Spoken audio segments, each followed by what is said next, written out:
Let me be completely straight with you right now. I burned through $23,000 on survival gear. $23,000. And you know what percentage of that gear was total garbage? 94%. Gone. Wasted. Sitting in storage collecting dust or already broken beyond repair. That's roughly $21,500 that did absolutely nothing for me except teach me an expensive lesson I'm going to save you from learning yourself. I've spent years testing this stuff in the real world. Not in some climate-controlled warehouse. Not on a weekend car camping trip where you're 30 minutes from a McDonald's.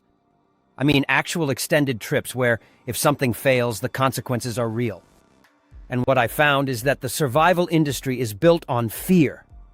They sell you on the idea that you need the most expensive, most tactical, most loaded-up kit on the market, or you're basically dead the second anything goes wrong. It's nonsense. It's a business model disguised as preparedness advice. Here's the reality. Genuine survival comes down to a handful of fundamentals done really well. Water, fire, shelter, cutting, light, medical, and signaling. That's it. Those 7 categories cover the vast majority of what you'll actually face in a real emergency. And I'm going to walk you through each one. What actually works, what doesn't, and the specific gear I now carry that cost me a combined total of under $400. Not $4,000. Not $40,000. Under $400. Let's stop wasting time and get into it. Water. The one that'll kill you first. Water is where I see people make the most dangerous mistakes. Not because they ignore it, but because they buy into the wrong solutions and then trust their lives to equipment that hasn't been properly tested under real conditions. I used to carry the Sawyer Mini. It's everywhere. Every survival blogger recommends it. Every gear list includes it. And I get it. On paper, it looks perfect. It's small, it's cheap, and it claims to filter an insane amount of water. But here's what actually happened to me. Mine clogged after 6 days. 6 days in the field, and I had a glorified paperweight. Try backflushing it when you're dehydrated and exhausted and see how much fun that is. The Sawyer squeeze is a completely different story. The flow rate alone puts it in another category. We're talking about filtering a full liter in roughly 35 seconds compared to the Mini's 90-plus seconds for the same amount. That difference sounds small until you're cold, wet, and desperately thirsty, and every second matters. And the squeeze doesn't clog the same way. I ran mine through 34 straight days of field use. Still working perfectly. Still flowing strong. The trick I use alongside it costs essentially nothing. A basic bandana as a pre-filter. Before water ever touches the squeeze, it goes through the bandana to knock out sediment, debris, and anything that would accelerate wear on the filter. This one habit alone dramatically extends the life of your filter. The bandana itself pulls double duty as a signaling tool, a bandage, a head covering. We'll come back to that later. Total cost for a water setup that's never let me down? $50. Now here's something most people don't talk about. Water storage. Having a great filter is useless if you have no way to store the water you've filtered. A good collapsible water bottle or hydration bladder costs about $15 to $20 and takes up almost no space. Pair that with your squeeze and you have a complete water system for under $70 total. The survival industry will try to sell you a $300 pump filter with titanium components. Don't fall for it. Fire. Where people waste the most money. Fire starting gear is probably where I see the most ridiculous spending in survival circles. People drop serious cash on tactical fire starters with machined aluminum bodies and laser-etched logos. And guess what? In wet, cold, miserable conditions, exactly when you desperately need fire, those expensive gimmicks fail just as often as a $2 lighter. Here's my complete fire starting kit. 3 Bic lighters. 1 quality ferro rod. Cotton balls soaked in petroleum jelly. That's it. That's the whole thing. 3 Bic lighters because redundancy matters and because they're proven technology. Billions of them have been made. They work. They're reliable. Each one costs about $1.50. Spread them across different pockets and bags so losing your pack doesn't mean losing all your fire starting capability. The ferro rod is your backup when the lighters get wet or run out of fuel. The key thing most people get wrong with ferro rods is the striker. A sharp 90-degree edge on your striker. The spine of a good knife works perfectly. Creates sparks that are measurably hotter and larger than what you get from the cheap striker that comes with the rod. In wet conditions, that difference is the line between starting a fire and sitting in the dark. The DIY tinder is where this whole setup gets really smart. Cotton balls soaked in petroleum jelly are one of the most effective fire-starting materials that exist. They catch a spark almost instantly, they burn for 3 to 4 minutes, and they're completely waterproof once saturated. You can make 100 of them for a couple dollars. Seal them in a small Ziploc bag, and they'll stay perfect for years. Compare that to the $12 waterproof tinder sticks sold at outdoor retailers, and there's simply no contest. My total cost for a fire setup that has worked in over 200 fires across some genuinely terrible conditions? Under $40. One more thing on fire that most guides skip entirely. Know your fire lays. A good kit in incompetent hands is useless. The TP lay for quick ignition, the log cabin lay for sustained burn, the star fire for conserving wood. When you're tired, these techniques cost you nothing to learn and make every fire-starting situation dramatically easier. Cutting tools. Expensive doesn't mean durable. I need to vent about the tactical knife market for a second. I spent $180 on a knife that came with a pedigree and a warranty and marketing materials, talking about its military-grade steel and its proven combat performance. It broke in 4 days of actual work. Not combat. Work. Processing wood, cutting cordage, basic camp tasks. 4 days. The knife I carry now is a Morakniv Companion. $15. I have put 300 hours of hard use on it. It is still sharp, still solid, still perfect. The Swedish stainless steel blade holds an edge better than knives costing 10 times the price. The handle is grippy in wet conditions. The sheath is simple and reliable. There is nothing tactical or impressive about it. It just works, every single time, without complaint. For processing larger pieces of wood, breaking down branches for shelter or firewood, a folding saw is something most people overlook and shouldn't. A Baco folding saw runs about $25 and does work that would destroy your knife and take 3 times as long with a hatchet. The blade is replaceable when it dulls. It folds safely for carry. It's one of those tools that once you use it, you can't imagine not having it. 2 cutting tools. $40 combined. More capable than any $200 single knife. What you don't need: a machete for most temperate environments. A hatchet when a saw does the job better and lighter. A multi-tool as your primary cutting implement. It's a backup, not a main tool. And anything with serrations along the spine that look aggressive but gum up with debris in actual use. If this is helping you cut through the noise and save real money, hit that like button and subscribe. More no-nonsense gear and skills breakdowns coming your way. Shelter. The 45-minute tent problem. Let me tell you about the $400 tent I bought. Beautiful piece of engineering. Color-coded poles, pre-bent sections, a vestibule for gear storage. The manual said 15 minutes setup time.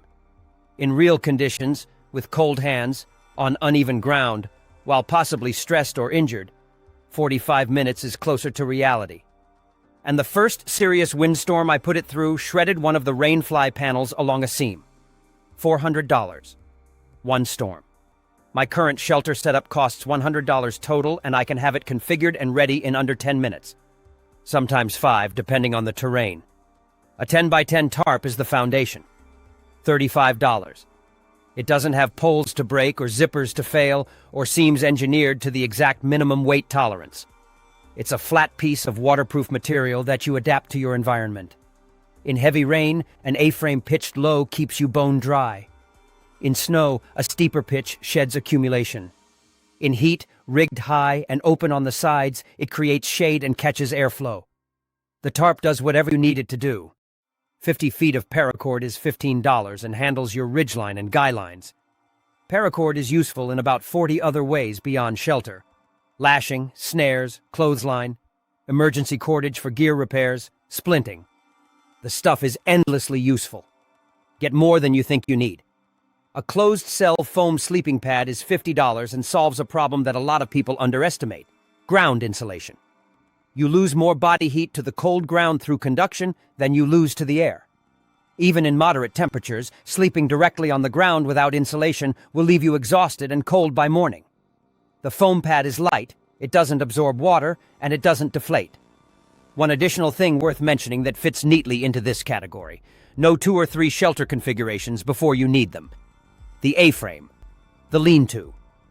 The diamond fly for maximum rain coverage on limited cordage. Practice these setups at home until they're automatic. The gear means nothing if you're fumbling with knots and lines in the dark while rain is coming in sideways. Light, the hands-free revolution. Here's a test. Try doing anything useful with a flashlight in one hand. Cooking, bandaging a wound, rigging a shelter, reading a map, tying knots. Instantly you understand why a headlamp isn't just a convenience. It's a fundamental capability difference. The $95 tactical flashlight I used to carry lasted 2 hours in real use. 2 hours. The design was impressive. The beam was blinding. The battery drain was catastrophic. My current headlamp is a Petzl, and it costs $20. On its lowest setting, it runs for over 100 hours. Some models stretch that to 120 hours on low. That's not a typo. 100+ hours of runtime on a light that costs $20 and weighs almost nothing on your forehead. And because it's hands-free, you can actually function while using it. You can navigate, you can work, you can do anything a human being needs to do after dark. Add a set of backup batteries, always, without exception, and your total light setup comes in at about $30. One thing most people overlook with lighting: red light mode if your headlamp has it. Red light preserves your night vision, which means when you switch off, your eyes are still adjusted to the dark rather than suddenly blind. For navigation and general camp awareness at night, red light is often more useful than white. The Petzl has it. Many cheap headlamps do too. Medical. Stop buying those useless pre-made kits. Walk into any outdoor retailer and look at the pre-packaged first aid kits. 40 bandages in 5 different sizes for paper cuts. A few antiseptic wipes. Maybe some aspirin. They're designed to look comprehensive while addressing essentially nothing that happens in a real field emergency. Real injuries in survival situations are deep lacerations from tools, sprained or twisted joints from uneven terrain, blisters that turn into serious mobility problems, and burns from fire. A box of 37 tiny bandages does nothing for any of these. Build your own kit. It costs $31 and actually addresses real problems. Gauze pads in multiple sizes for packing and covering serious wounds. Medical tape because regular adhesive bandages don't stay on sweaty, dirty skin in the field. Antibiotic ointment because infections in wilderness settings escalate faster than most people realize. Ibuprofen for pain and inflammation management. Sprains and overuse injuries are genuinely common, and ibuprofen lets you keep moving when you otherwise couldn't. An elastic bandage for sprains, for compression, for keeping dressings in place. Moleskin for blisters, which sounds minor until a marble-sized blister on your heel has you limping after day 2 with no end in sight. One addition I strongly recommend: medical gloves. A few pairs of nitrile gloves weigh almost nothing and cost $1. If you're treating someone else's wound, you protect yourself. If you're treating your own, you keep contaminants out. This is basic field medicine hygiene, and most pre-packaged kits skip it entirely. Know how to use what you carry. The kit is worthless if you're fumbling around trying to remember what goes where when you're stressed and bleeding. Practice basic wound care. Practice wrapping a sprained ankle. Practice using the elastic bandage. 30 minutes of practice at home is worth more than $1,000 of untested gear. If you're getting real value out of this, and I genuinely hope you are, smash that like button and subscribe. Every new video is built the same way. Real field testing, no sponsored garbage, straight talk. Signaling, the tool you hope you never need. Signaling is the category most survival packs completely ignore, and it's potentially the most important one. Because here's the cold truth. You can do everything right and still end up in a situation where you need to be found. Injury, disorientation, weather that pins you down for days. These things happen to experienced people. The question is whether anyone can find you when they're looking. A signal mirror is one of the most underrated tools in existence. In direct sunlight, a signal mirror can be seen from 10 miles away. In optimal conditions with good technique, trained observers have reported seeing flashes from 25 miles out. 25 miles. The cost is about $5 to $8. The weight is negligible.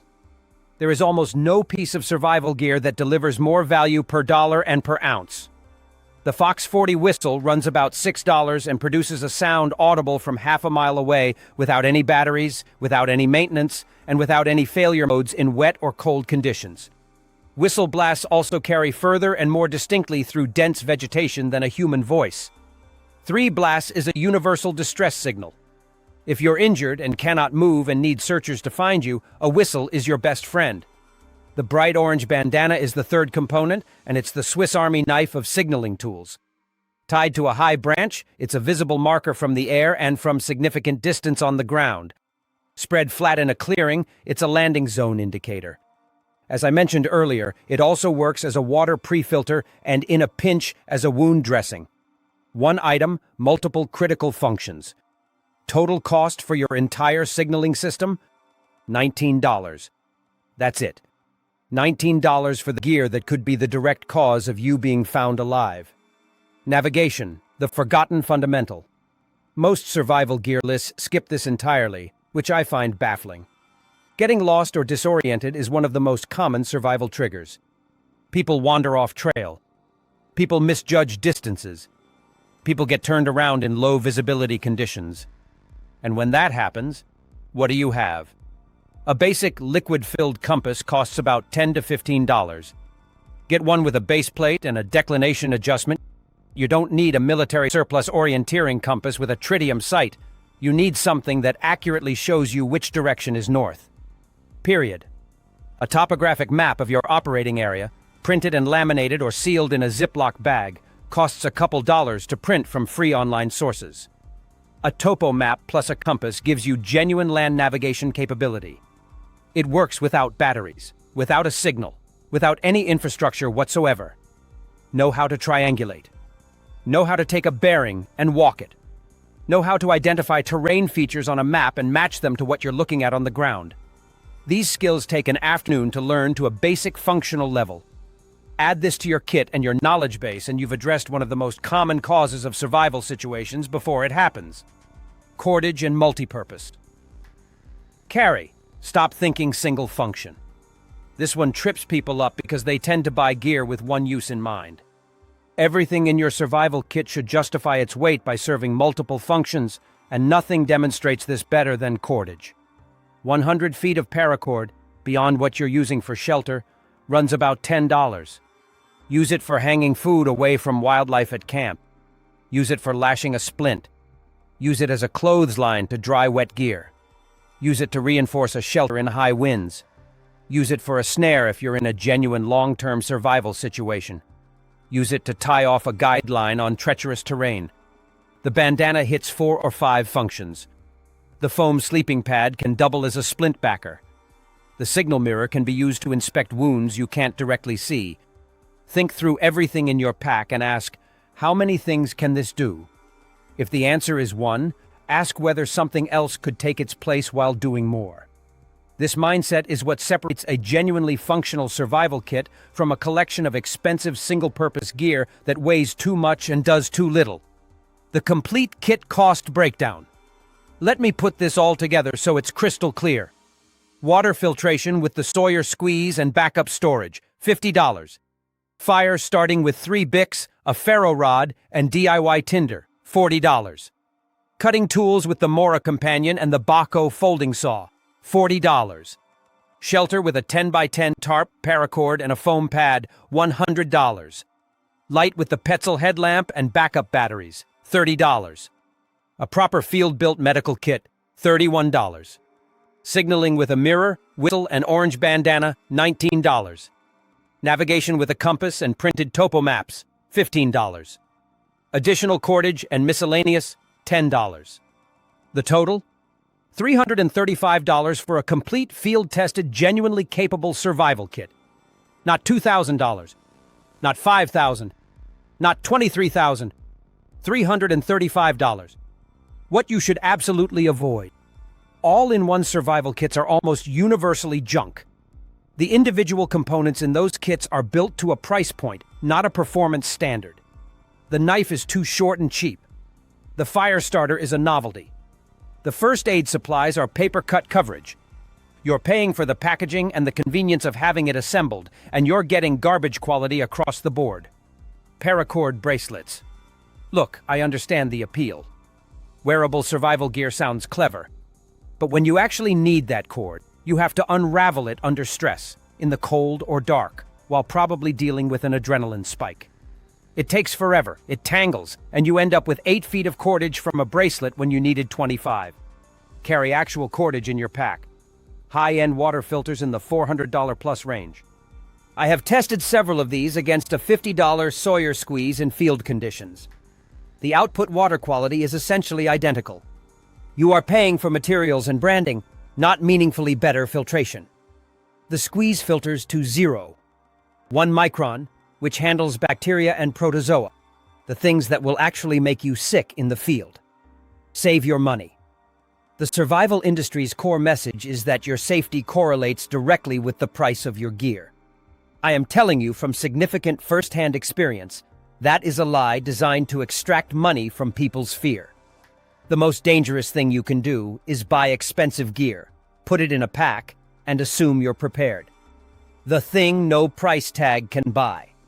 Here's where I want to land this, because it's the most important thing I can tell you, and it costs absolutely nothing. Skills beat gear every single time. Every single time. A person who knows how to build a fire with a single match in wet conditions is more capable than someone with $1,000 of fire-starting equipment who has never practiced. Someone who has personally set up a top shelter in the rain 10 times before they needed to knows exactly what works and what doesn't. Someone who has used their filter, treated mock wounds, navigated with a compass, and signaled with a mirror has turned $35 of gear into a genuine survival capability. Test your gear before you need it. This sounds obvious, and most people don't do it. Set up your shelter in your backyard. Use your filter on a camping trip when you don't absolutely need it, so you know exactly how it works. Start 10 fires with your fire kit before you're in a situation where warmth is critical. Make mistakes now when the consequences are minor inconvenience, not serious injury or death. Document what doesn't work. When something fails in testing, that's information. That's the whole point. Replace it with something better and test again. The process of testing and refining your kit is itself a survival skill, because it builds the habit of critical evaluation rather than blind trust in gear you've never used. And finally, physical fitness and situational awareness are the 2 survival tools that almost never appear on gear lists and are more important than everything else combined. Being able to cover ground efficiently, staying calm under pressure, reading terrain and weather, making decisions when you're tired and stressed, these are the capabilities that determine outcomes. No piece of equipment gives you those. Only experience and deliberate practice do. The kit I just described is the foundation. $335 of gear that actually does what it's supposed to do. Your skills, your knowledge, and your practice are the structure you build on top of it. Put them together, and you have something genuinely powerful. Real preparedness built on honest testing, not expensive marketing. Stay practical. Stay skeptical of anything they're selling you based on fear. And actually go outside and use your gear. If you made it all the way through this, honestly, thank you. If it shifted how you think about survival prep, give it a like, drop a comment with what you're currently carrying, and subscribe for more. No fluff, no sponsorships, just what actually works.